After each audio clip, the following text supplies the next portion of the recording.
Heed these words. Your soul wants to feel the life it was born out of. Life, love, and the pursuit of happiness are at hand and yours for the taking right now. The path to life, love, and happiness is the narrow, winding road. Welcome, traveler, to the narrow, winding road. Welcome, my brother. Welcome, my sister. Welcome to the Intellectual Rebel Podcast with your host, Shay Dawkins.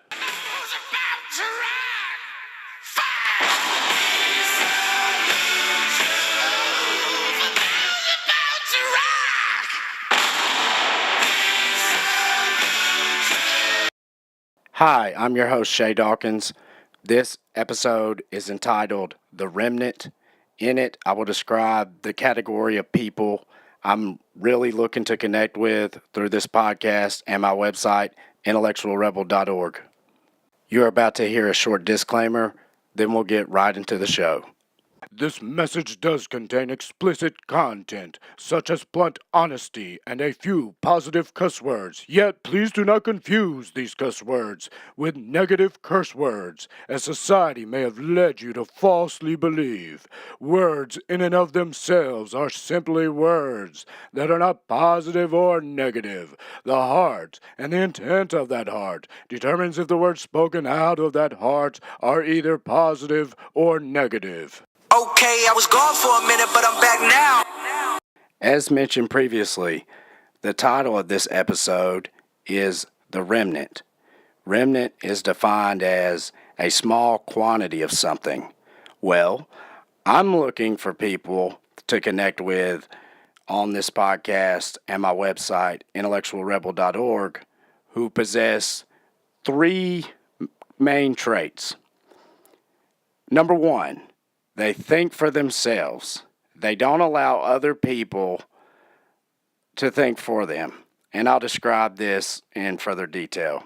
Number two, they want progress for themselves and others for that matter, but they're constantly on the prowl to better themselves, grow personally, grow interpersonally. They constantly are craving progress. Number three, the last trait, is they take action. They take action on things that they feel like can bring them that progress. They're not talkers, they're doers. They just do all the time. They would rather do than just talk. I now will read a quick excerpt from the explicit version of my book, I Sin, Upgrade to Life 2.0, because I feel like it'll really describe what I'm talking about when it comes to the remnant and the type of people I want to surround myself with and ultimately build my life with. This excerpt is from page 5 of the book, and the subtitle is 3 Levels of Energy. Got a lot of people trying to drain me of this energy, drain me of this energy, drain me of this energy. There were 3 family members about to eat breakfast when tragedy strikes via all their toast getting burned. And even worse, the room smells of burnt toast. All 3 people just woke up, so their awakened moods were all equal. The person with level 1 energy complains by saying, "Fuck, can something just go right for once?" This person dwells in a perceived negative or perceived wrong and is on the path to having a bad day. The person with level 2 energy says, "That's okay," and throws the toast away. This person doesn't see a negative or a perceived wrong and is on the path to having a good day. The person with level 3 energy takes a big whiff of the burnt toast smell, smiles, and says, "That smell reminds me of when Granny burned that pecan pie that one Christmas. That was one great Christmas. Y'all remember that?" The level 3 person sees and feels a good memory naturally from the high energy dwelling within him or her. The level 1 and level 2 energy people both respond by saying, "Yeah, you're right. That was one great Christmas." The good memory brought up by the level 3 person naturally transforms the level 1 and level 2 energy people up to a higher energy level by getting them to simply think of something good. The level 3 person enables the level 1 person to save him or herself from having a bad day by simply enabling the level 1 person to think and focus on good. The level 1 person ends up having a decent day rather than a bad day. The level 3 person enhances the good energy of the level 2 person by enabling the level 2 person to feel better from bringing up the good memory that was spoken naturally out of the level 3 person's high energy. The level 2 person has a better day. The level 3 person, though, thrives and lives his or her day to the fullest. Hence, I want to be surrounded with people that want to live their life to the fullest, like the level 3 person in the previous story.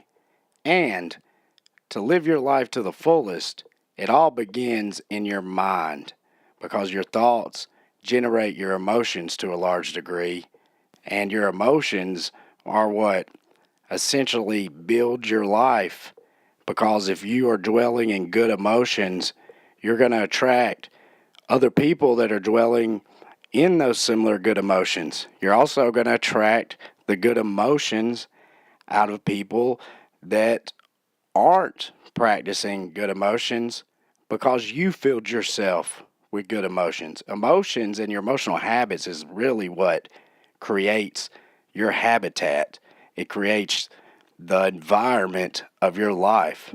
If you're predominantly filled with bad emotions, it's like the saying we've always heard, the common saying of misery loves company.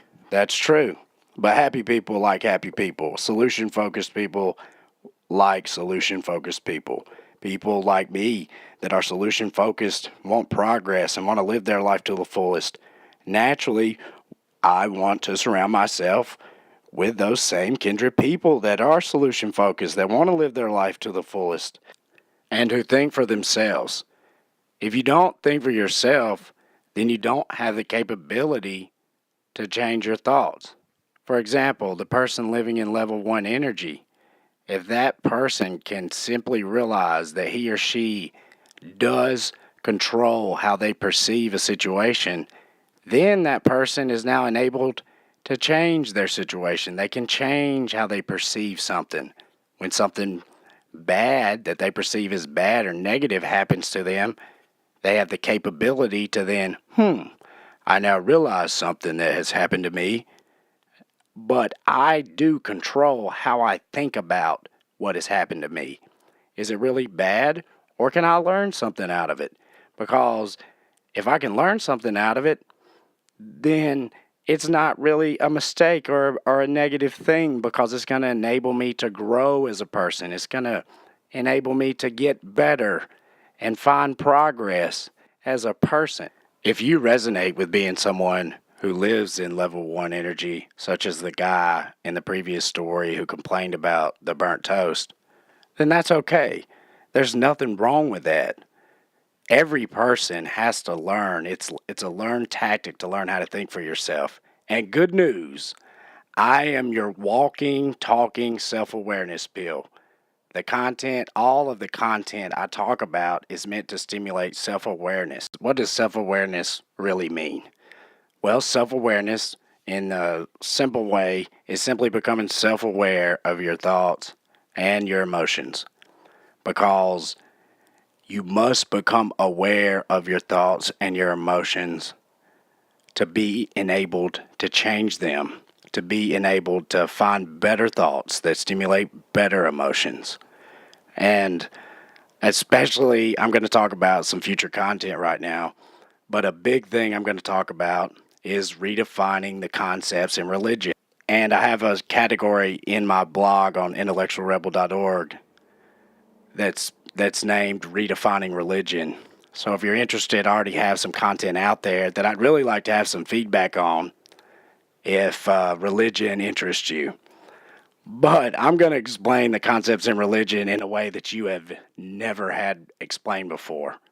I truly feel they're revolutionary. If you're a thinker that can really grasp what I'm talking about, because how I redefine the common concepts and a lot of the what I would call sub-concepts of Christianity, the religion I grew up in, really enables the concepts to become real and pertinent to your lives. Because I don't want to get rid of religion. I think religion has a lot of positive aspects to it. At least, some religions have more positive aspects than others. But I do want to redefine religion. I want to at least start that conversation. And anyone that resonates as an agnostic, an atheist, or an open-minded religious follower, then you will find a tremendous value in the redefining religion concepts I discuss. And I just really think you'll enjoy it. Anybody who likes to think. I've had the few friends I do have that are open-minded are like, Shay, man, your content is a mind bomb. I've never thought of it like that. Also, like I mentioned earlier, I love feedback. Really, what would impress me the most is if someone can go on the blog and contradict what I'm talking about, but with logic and reason. You got to have logic and reason, because I've not found one person when it comes to religious concepts be able to disagree with me from a standpoint of logic and reason. Haven't had one. So if you can do it, feel free to comment. Just make sure if you disagree, you got some logic and reason, and you explain that logic and reason behind why you disagree, if you'd like for me to respect it. Well, that wraps up this edition of the Intellectual Rebel Podcast, but no need to be sad. I'm going to give you some simple ways to take action. Since I always talk about taking action, I would like to give you some simple ways to connect with me and become involved on the podcast, the blog, using Intellectual Rebel's platform in its entirety to promote your ideas or to simply have good conversation with me. The easiest way to connect is to go to intellectualrebel.org. On the homepage, I lay out many opportunities for you to become involved with the brand, but be sure to subscribe to the blog. There's an easy line for you to enter in your email address that will subscribe you to the blog and the podcast, because the podcast is uploaded to the blog. And I will leave a comment box for each episode because I really want your feedback. Your feedback is what will enable me to become better and talk about subjects that matter to you and are relevant to you. I want to know what you think. I want to know what you like and maybe what you don't like about the blog so that I can consider it and make progress with this podcast. I'm also on Instagram. I'm on there a lot. My tag is @ISINAuthor. You can add me on Facebook or indefinitely add @ISINBook on Facebook. And there's a whole section under the Connect menu tab on intellectualrebel.org that has all of my social media that's listed. Like I said, I'm mainly on Instagram and Facebook. But please feel free to connect. I truly appreciate you tuning in. Be sure to subscribe if you're on iTunes or SoundCloud or Stitcher Radio so that you're notified of new episodes. New episodes will occur at least once per week. Some weeks I might release more than one episode. So please subscribe. And again, I thank you for tuning in. I hope you have a great day. Thank you for listening to the Intellectual Rebel Podcast. If you didn't know, you're a rock star. So stand up and dust your shoulders off.